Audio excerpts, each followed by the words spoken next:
سلام به روی ماهتون. خیلی خوش اومدید به کانال خودتون. اول از همه یه تشکر حسابی بکنم از شما عزیزای دل که با لایک و کامنتاتون، مخصوصا با سابسکرایباتون به من کلی انرژی میدید. باور کنید انگیزه من برای ادامه دادن همین انرژی مثبتیه که از شما میگیرم. خب امروز قراره بریم سراغ یکی از خوشمزه ترین و مقوی ترین خورشتای ایرانی، خورشت کرفس. شاید بعضیا فکر کنن کرفس تلخه یا طعم خاصی داره یا اصلا دوست نداشته باشن، ولی بهتون قول میدم با این روش و فوت فنایی که قراره امروز بهتون بگم عاشقش میشید. پس تا انتهای ویدیو همراه هم باشید.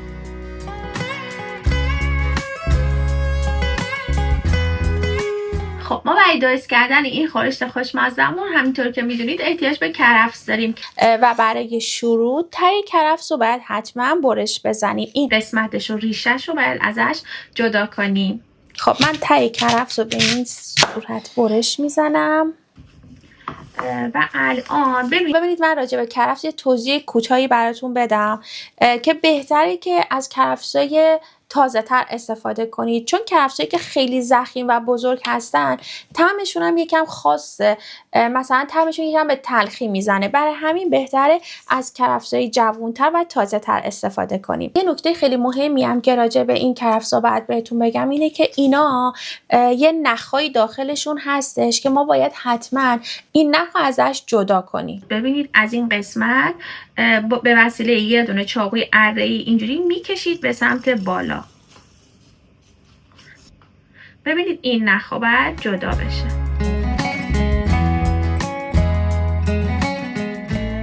الان من نخاشو ازش جدا کردم و میخوام برشش بزنم. درست ترینش اینه که حتما باید اندازه یه بند انگشت باشه، یعنی حدوداً 1.5 سانت دیگه نهایت 2 سانت باشه. من الان اینا رو برش میزنم، میشورم و برمیگردم.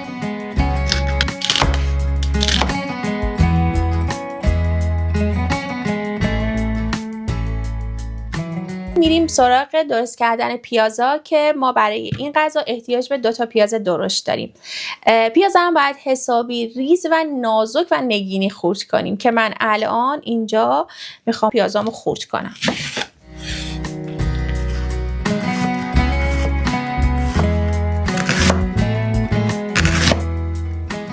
الان همینطور که میبینید من پیازا رو نگینی خورد کردم و آماده است. قبل از اینکه بریم پای گاز و شروع کنیم به درست کردن غذامون، یه نکته راجع به گوشت میخوام بهتون بگم. این گوشت این غذا بهتره که از گوشت گوسفندی باشه. البته که میتونید از گوشت گوساله استفاده کنید، ولی با گوشت گوسفندی واقعا خوشمزه میشه. من برای اینکه وقت ویدیو گرفته نشه گوشت رو از قبل خورد کردم. اندازه‌های گوشتم بهتره مثل گوشت خورشتی و قرمه به تیکه‌های کوچیک، نه خیلی ریز و نه خیلی درشت باشه.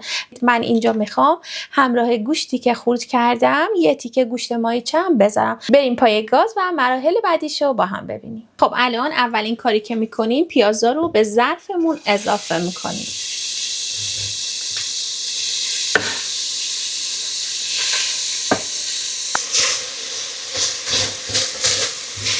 یه مقدار پیاز رو تفت میدیم تا اون آب پیاز گرفته بشه. یکم که آب پیاز گرفته شد میتونیم روغن رو بهش اضافه کنیم. تو همون مرحله اول که پیاز رو ریختم یکم نمک بهش اضافه میکنم و همینطور یه مقدار کم بهش زردچوبه میزنم. فقط نکته مهمش اینه که این پیازا نباید خیلی سرخ بشه، باید با حرارت پایین تفت بدیم. خب یه نکته مهمی که الان اینجا هست اینه که زمانی که دارید گوشت رو میریزید حتما باید حرارت رو بالا ببرید. من به خاطر همین پیازا رو یه گوشه جمع کردم تا نسوزه پیازامون وقتی حرارت بالاست. اولش اصلا هم نمیزنیم، چون زمانی که هم بزنیم گوشتمون آب میندازه. که یکم رنگ گوشت عوض شد، من ادویه‌اش رو میخوام اضافه کنم که مهمترین ادویه تو این قسمت زدن فلفل سیاه به گوشته که هم خیلی خوش طعمش میکنه و هم کمک میکنه تا گوشتمون زودتر نرم بشه و بپزه. خب یکم که با فلفل هم زدم دیگه پیاز رو باهاش قاطی میکنم و الان بهش پودر سیری که داشتیم رو اضافه میکنیم. الان همینطور پودر پیازی هم که داشتیم بهش اضافه میکنیم. الان میخوایم با خودتون بگید که خب ما که پیاز ریختیم برای چی پودر پیاز بهش اضافه میکنیم؟ آره، ولی این پودر پیاز کمک میکنه تا خورشتمون لعاب بندازه. الان توی این مرحله آب جوش رو بهش اضافه میکنیم. آب جوش هم خیلی زیاد آب داخلش نریزید، انقدر که سطح گوشت رو بگیره. درشو میذارم و اجازه میدم بین 1 ساعت تا 1 ساعت و نیم تا گوشتمون بپزه.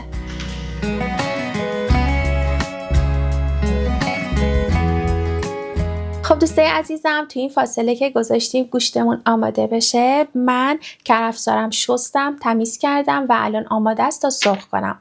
قبل از اینکه سبزی‌ها رو خورد کنم میرم پای گاز، میخوام کرفسار رو سرخ کنم. تو اون فاصله برمیگردیم و سبزی‌ها رو خورد میکنیم. خب من الان یه مقدار روغن داخل مایتابه میریزم و میخوام کرفسار رو سرخ کنم. البته که مصرف روغن تو سرخ کردن کرفس و سبزیجات زیاده، ولی خب ما باید حواسمون باشه دیگه.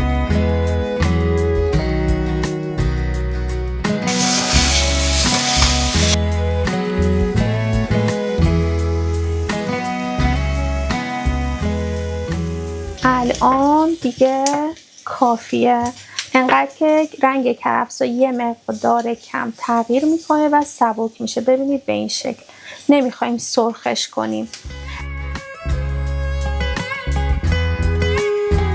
گوشت تقریبا 50% پخته و هنوز وقت داره.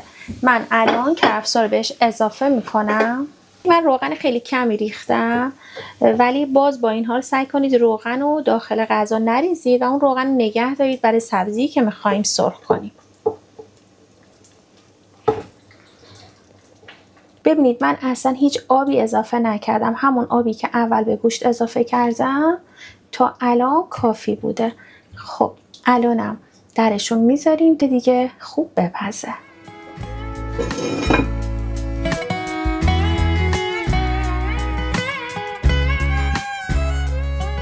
خب راجع به سبزی خورشت کرفسمون بهتون بگم که باید حتما سبزی‌ها رو خوب بشوریم، بذاریم آبشون خوب گرفته بشه و حسابی خشک باشه، چون اگه سبزی خیس باشه هم خیلی راحت خورد نمیشه و همین که آب میندازه.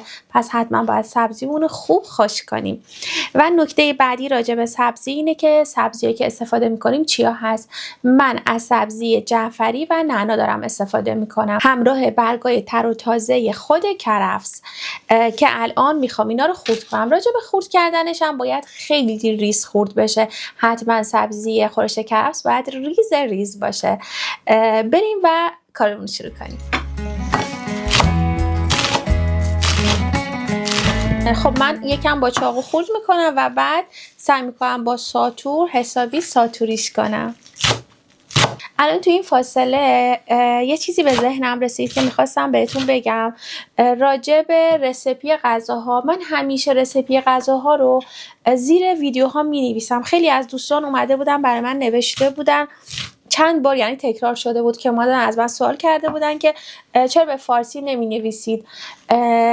رسیپی ها همشون به چند تا زبان نوشته شده، یعنی اگه زبان کشورتون مشخص بشه داخل یوتیوب شما میتونید به زبان کشورتون که روی یوتیوب هست رسیپی ها رو ببینید، ولی من زیر همون رسیپی که به زبان مختلف ترجمه میشه رسیپی فارسی هم میذارم براتون.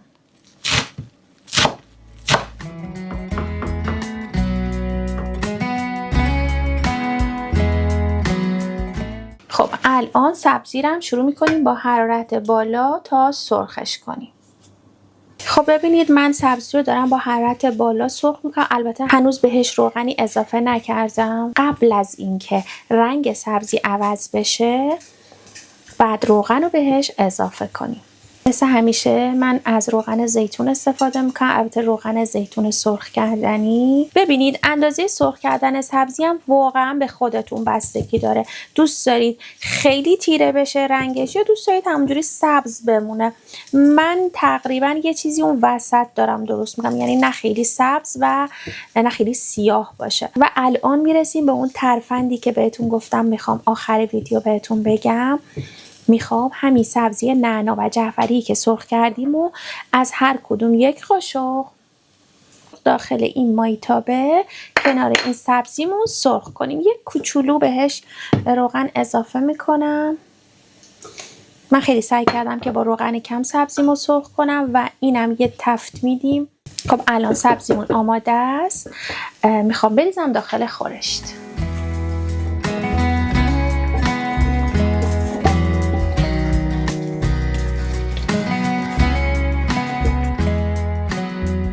خب ببینید مقدار آبش هم کافیه و همونطور که بهتون گفتم من هیچ آبی اضافه نکردم. من یک قاشق ببینید سبزی قرمه سبزی داشتم از قبل داخل فریزر که این یک قاشق سبزی قرمه سبزی رو میخوام به خورشتم اضافه کنم. خب از این مرحله به بعد دیگه درشو میذاریم و اجازه میدیم تا خورشتمون خوب جا بیفته.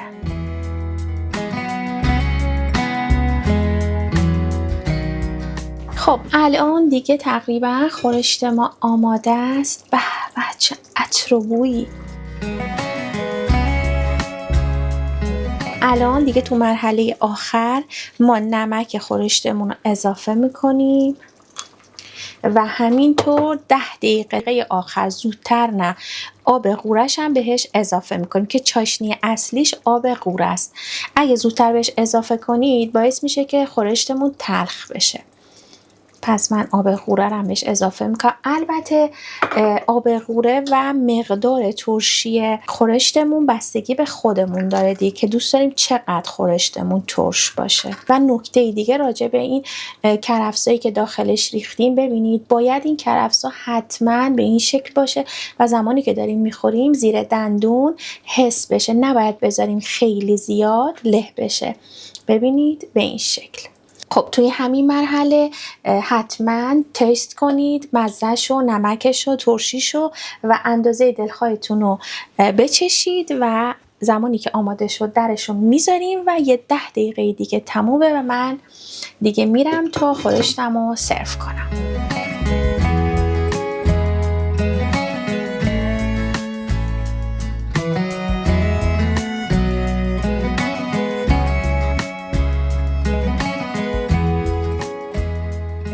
خب دوستای عزیزم اینم از خورشت کرفس خوشمزه ما. امیدوارم که از این ویدیوی منم خوشتون اومده باشه و این غذای خوشمزه رو حتما درست کنید و اگه درست کردید حتما برای من تو کامنت ها بنویسید که چطور شد. لطفا اگه تا الان کانال رو سابسکرایب نکردید کانال رو سابسکرایب کنید، ویدیو رو هم لایک کنید و اون زنگوله پایین رو بزنید تا ویدیوی جدید بعدی رو از دست ندید. مرسی که مثل همیشه تا آخر این ویدیو همراه من بودید. با عشق آشپزی کنید، خوشمزه زندگی کنید.